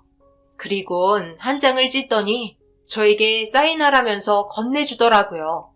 그 내용을 읽어보니 다름 아닌 남편의 유언장이었습니다. 남편은 차라리 전 재산을 기부하는 게 좋을 것 같다며 있을 때보다 없을 때가 행복했었다고 한숨을 쉬기 시작했어요. 분명 자기가 세상 떠나면 더욱더 심해질 거라고 어두운 표정을 하고 있었습니다. 남편을 바라보며 진심이냐고 물어보니 진지하게 진심으로 하는 얘기라고 말했어요. 전부 다 기부할 거냐고 재차 물어보니 하나도 남김없이 전부 다 기부해달라며 등을 돌렸습니다. 한번 뱉은 말은 웬만해서 되돌리지 않는데 몸 상태가 좋지 않던 남편은 단호하게 모든 걸 결정했어요. 이 와중에 거실에서는 물건까지 집어 던질 정도로 난리가 났습니다. 다 큰 놈들이 어린애들보다 못한 모습을 보이니 한숨만 나왔고 결국 난장판을 만들어 놓고 서로 얼굴을 붉힌 채 각자의 숙소로 돌아갔습니다. 정말 좋은 추억을 만들 것 같았던 제주도 여행은 절대 잊지 못할 최악의 제주도 여행으로 기록되었어요. 다음날 서로 분위기가 안 좋아진 상태로 한자리에 다시 모이게 되었고 남편이 집으로 돌아가게 비행기표 알아보라며 화를 내기 시작했어요. 그러자 둘째 아들이 그래도 제주도 온 김에 회는 먹고 가야 하지 않겠냐며 정말 좋은 곳 알아놨으니까 거기라도 가고 집으로 돌아가든지 하자며 남편을 설득했고 그래도 돈 쓰고 온 만큼 일정은 끝내고 갔으면 좋겠다며 큰아들과 막내아들도 똑같은 마음으로 얘기하기 시작했어요. 저도 남편을 툭툭 치며 전에 술 먹고 한 얘기니까 나중에 맨정신일 때 다시 얘기하자며 화를 풀었으면 좋겠다고 좋게 넘어가길 바랬습니다. 며느리들도 남편에게 온갖 애교를 부리며 기분 풀어주려 노력하기 시작했고 결국 계획에 잡혀있던 일정을 소화해 나가기 시작했어요. 한숨만 쉬던 남편의 얼굴에는 웃음기가 사라진 채 자식들이 움직이는 대로 따라다녔습니다. 그런데 남편의 안색이 별로 좋지 않더라고요. 숨도 가빠하는 것 같고 비틀거리길래 괜찮냐고 물어보니 신경 쓰지 말라며 출발하기 전에 약을 먹어서 금방 좋아질 거라고 얘기했지만 제가 볼 때는 몸 상태가 많이 안 좋아 보였습니다. 그렇게 둘째가 잘 아는 곳이 있다는 곳으로 가려 하는데 그곳은 어떤 섬이었어요. 배를 타고 가야 했기 때문에 모두가 올라탔어요. 그런데 운전은 둘째가 하더라고요. 배도 빌릴 수 있냐고 물어보니 배가 아니라 요트라면서 면허가 있으면 가능하다는 말에 그냥 그러려니 했습니다. 자식이 직접 운전하는 모습을 보는 것도 처음이었지만 왠지 믿음이 가더라고요. 그렇게 한참을 이동해서 도착한 곳은 어느 무인도 섬이었어요. 한 곳에 정박해 낚시를 하기 시작했습니다. 여기에 음식점도 하나도 없는 곳인데 여기에 무슨 횟집이 있다는 거야? 잘못 온 거 아니니? 횟집이 요트예요. 직접 낚시해서 즐기는 거죠. 음식은 전부 마련되어 있어요. 저희가 알아서 할 테니까 일단 무인도 구경이나 하세요. 이런데 오는 거 쉽지 않잖아요. 여보, 뭐해? 어머니 섬 구경시켜드리지 않고 아버지는 여기 앉아 계세요. 저희들이 잡은 물고기로 직접 회 썰어 드릴 테니까요. 기분 푸시고 좋은 추억 만들어야죠. 어제 일은 정말 죄송해요. 아들의 말에 저는 둘째 며느리의 도움을 받아 요트에서 내렸어요. 그리고 크지도 않는 무인도 섬을 돌아다니며 풍경을 감상하고 있었습니다. 그런데 안개가 점점 피어오르기 시작하더라고요. 그리곤 어느새 시야가 앞을 가릴 정도로 짙어졌고 앞이 잘 보이지 않아 걷기가 힘들었어요. 둘째 며느리에게 의지한 채 요트로 다시 향하려고 하는데 둘째 며느리도 앞이 잘 안 보였는지 저를 부추기고 같이 걷는 걸 힘들어했어요. 아무래도 자기가 남편을 부르는 게 좋을 것 같다며 잠시만 앉아서 기다리라는 말에 발목도 좋지 않아 쉬고 싶은 마음에 조심히 다녀오라고 얘기했는데 예전에 주방일 하다가 미끄러지면서 발목 골절이 있었는데 그때부터 발목이 좋지 않았어요. 자식들 먹여 살리기 위해 힘들게 일하다가 얻게 된 하나의 훈장이었죠. 아마 눈 감을 때까지 따라다닐 것 같아 한숨만 푹푹 내쉬었습니다. 그런데 한참이 지나도 아무도 저를 찾으러 오지 않더라고요. 목소리에 힘도 없어 몇 차례 불러봤지만 들리지 않는 것 같았습니다. 크지 않는 섬이라 별 걱정은 안 했어요. 그렇다고 앞이 안 보일 정도로 안개가 낀 상태인데 뚫고 앞으로 나아가기에는 쉽지 않았습니다. 어쩔 수 없이 기다려야 하는 상황이었어요. 아무것도 가지고 내리지 않아 연락할 수 있는 방법이 없었습니다. 그렇게 30분이 넘는 시간이 흐르자 불안한 마음에 자리에서 일어났고 천천히 앞으로 걸어가고 있는데 걸어도 요트가 있는 곳에 도달하지 못했어요. 그런데 힘든 다리를 붙잡고 걷다 보니 어느새 제가 앉아 있었던 자리까지 도달하게 되었고 순간 너무 무서운 마음이 들더라고요. 저는 계속해서 자식들을 불렀지만 아무도 대답을 해주지 않았습니다. 결국 다리가 너무 아파 자리에 앉아 버렸어요. 한참의 시간이 지나자 안개가 서서히 걷혔고 그리고 제 눈앞에 펼쳐진 건 충격적이게도 주위에 요트는 찾아볼 수가 없었습니다. 그때 알았죠. 저를 이곳에 놔두고 떠났다는 걸요.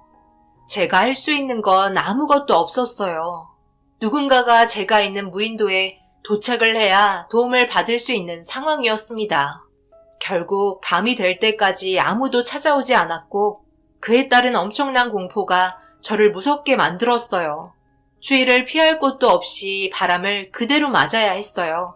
낮에는 따뜻했지만 저녁이 되니 날씨가 급격하게 변하면서 제 몸을 떨게 만들었습니다. 도대체 갑자기 왜 이렇게 된 건지 알 수 없었고 걱정되는 마음으로 남편을 생각하고 있는데 뭔가 이상하더라고요. 남편이 분명 가만히 있을 성격이 아닌데 이런 식으로 일이 진행된 걸 보면 분명 남편에게도 문제가 생겼다는 걸 알 수 있었습니다. 그리고 모든 게 계획적이었다는 걸 확신할 수 있었고 이놈의 자식들이 재산 문제 때문에 해선 안 될 행동을 저지르고 있었어요. 무슨 수를 써서라도 이 문제를 해결해야만 했습니다. 하지만 무인도에서 제가 할 수 있는 건 아무것도 없었어요. 이대로 자식들에게 버림받고 세상을 떠나는구나 싶었죠. 그렇게 몸을 쪼그리고 그나마 바람을 덜 맞을 수 있는 곳에서 밤을 보냈습니다. 전날에는 따뜻한 펜션에서 두 다리 쭉 뻗고 자고 있었는데 다음날 이런 신세가 될 거라는 걸 상상하지 못한 저는 결국 자식들이 저에게 한 행동 때문에 눈물이 흐르고 말았어요. 그동안 저와 남편이 이놈들 먹여 살리려고 얼마나 많이 노력하고 힘들었고 참으면서 살아왔는데 나이 먹고 늙었다는 이유 하나만으로 거기에 더해 재산 문제 때문에 부모를 이렇게 대할 수 있는 건지 이해할 수 없었어요. 돈이 사람을 바꾼다는 말을 아주 뼈저리게 느끼게 되었습니다. 용서할 수 없었어요. 집으로 돌아간 순간 그놈들에게 합당한 벌을 주리라 생각하며 추위와 싸웠고 어떻게든 버텼습니다. 다행히 동이 트면서 추위에 굳어있던 몸이 점점 녹았어요. 그런데 하루 종일 기다려도 무인도는 조용했습니다. 아무것도 없는 이곳에서 해결할 수 있는 게 없다 보니 답답할 뿐이었어요. 남편이 너무 걱정이 되었어요. 분명 요트를 타기 전부터 몸이 좋지 않은 걸 알고 있었는데 무슨 일이 생겼을까봐 발만 동동 구르고 있었습니다. 도대체 얼마나 멀리 온 건지 주위에는 바다밖에 보이지 않더라고요. 배 한 척 지나가지 않았어요. 그렇게 하루가 또 지나가게 되었고 탈진까지 왔는지 더 이상 일어날 힘도 없었습니다. 결국 이런 식으로 생을 마감하는구나 생각하며 기절했어요. 그런데 눈을 떴을 때 저는 무인도에 있어야 했는데 따뜻한 방 안에 누워 있었습니다. 천천히 몸을 일으키자 저와 비슷한 또래의 한 사람이 방문을 열고 들어오더라고요. 제주도 현지인 분 같았어요. 어쩌다 거기에 가게 된 거냐며 따뜻한 물 한 잔 주면서 정신 차린 저에게 밥상을 앞에 놔줬습니다. 근처에서 낚시하러 갔다가 잠시 섬에 정박했는데 쓰러져 있는 걸 보고 너무 놀라서 데려왔다며 경찰에도 신고한 상태라 조금 뒤에 찾아올 거라고 저를 안심시켜 주었어요. 일단 체력이 있어야 문제를 해결할 수 있을 것 같아 차려주신 음식을 급하게 먹었어요. 하마터면 진짜 이 세상을 떠날 뻔했는데 하늘은 아직 제가 살아있길 원하고 있었습니다. 그렇게 경찰이 뒤이어 도착을 했고 모든 사건에 대해 설명하기 시작했어요. 그리곤 남편의 생사를 확인하지 못했기 때문에 조심스러운 부분들도 말했습니다.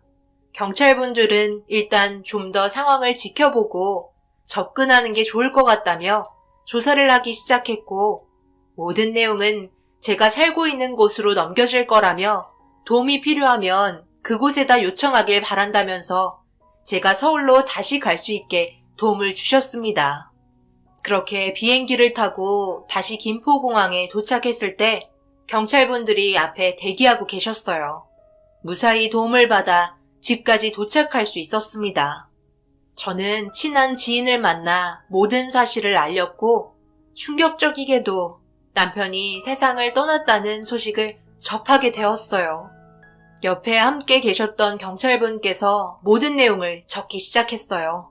제주도 여행 갔다가 심장마비로 세상을 떠났다며 아무래도 말기암이라서 합병증까지 온 것 같다는 충격적인 내용에 땅을 치며 오열하고 말았어요. 자식들이 모두 한패인 걸 알게 되었고 더 이상 용서해줄 수 없었습니다. 그리고 경찰 핸드폰에 걸려온 전화 한 통에 남편의 장례식이 진행이 되고 있는 곳을 찾았고 그곳에 도착하기 전에 집에 있던 물건 몇 개를 준비하고 떠났어요. 장례식장에 도착하자마자 남편이 있는 곳으로 향했습니다. 벌써 입관식이 진행이 되고 있었고 그 현장을 저와 경찰분들이 급습했습니다. 제가 살아서 돌아온 걸 본 자식들과 며느리들은 얼굴색이 사색이 돼서는 뒷걸음질 쳤고 너무 화가 난 저는 쩔뚝거리며 이놈들의 얼굴에 사정없이 손으로 내리쳤습니다. 경찰분들은 요트에 저희 가족 전부가 올라탔을 때의 인원과 내렸을 때의 인원이 달랐던 CCTV까지 확보가 되어 있었고 모든 진실이 드러나자 자식들은 털썩 주저앉으며 잘못에 대한 용서를 구하기 시작했어요. 그런 모습들을 보는데 그동안 온갖 사랑을 주며 키웠던 제 마음이 찢겨나가는 느낌이 들었습니다. 그놈들 앞에 남편이 남겨둔 물건을 보여줬어요. 10년간 한 번도 쓰지 않았던 자식들이 준 용돈을 차곡차곡 모은 통장이었습니다. 첫째의 통장과 둘째, 셋째의 통장에 각각 이놈들이 용돈이라고 매달 줬었던 금액을 각자의 통장에 다시 저금을 해줬고 거기에 더해 셋 다 사이좋게 나눈 남편의 재산을 추가적으로 더 넣어줬습니다. 그리고 한없이 사랑만 주려고 했던 남편이 각자에게 남긴 편지 한 장씩이 있었어요. 저는 그놈들에게 남편이 남긴 편지만 던져주었습니다.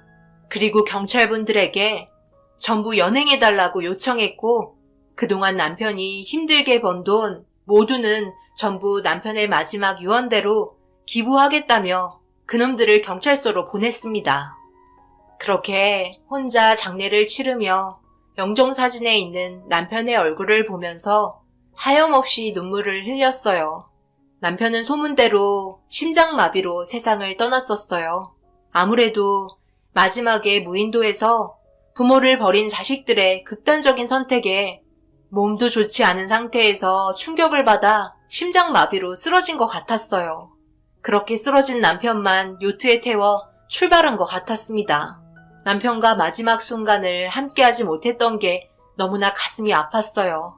재산이 뭐길래 이런 식으로 행동하는 게 이해되지 않았습니다. 돈 때문에 저희 가족이 해서는 안 될 행동을 했다는 게 믿어지지 않았어요. 그리고 이 문제로 법적인 처벌 또한 면할 수 없었고 모두가 한통 속으로 계획했던 문제이기 때문에 그에 따른 죄질이 무겁다고 판단하면서 자식이 부모를 버릴 수는 없는 거라며 법정에서 계획적인 범행을 인정해 징역을 선고했습니다. 자식 셋 중에 하나같이 반대하는 사람 없이 모두가 똑같을 수 있는지 참 안타까웠습니다. 이렇게까지 꼭 해야 했을까요? 이 나이 먹고 자식들에게 이런 취급을 받는다는 게 너무나 슬픕니다. 남편의 말대로 제 노후 자금만 남겨놓고 모든 재산은 전부 기부를 한 상태입니다. 저마저 세상을 떠나면 분명 징역살이 하고 나왔을 때 서로 가지겠다고 난리칠 게 뻔하잖아요. 살고 있는 집도 처분했어요. 자식들 얼굴 더 이상 보고 싶지 않아 다른 곳으로 이사한 상태입니다. 그래도 주변에 살고 계신 동네 분들과 많이 친해져서 이곳도 살만하네요.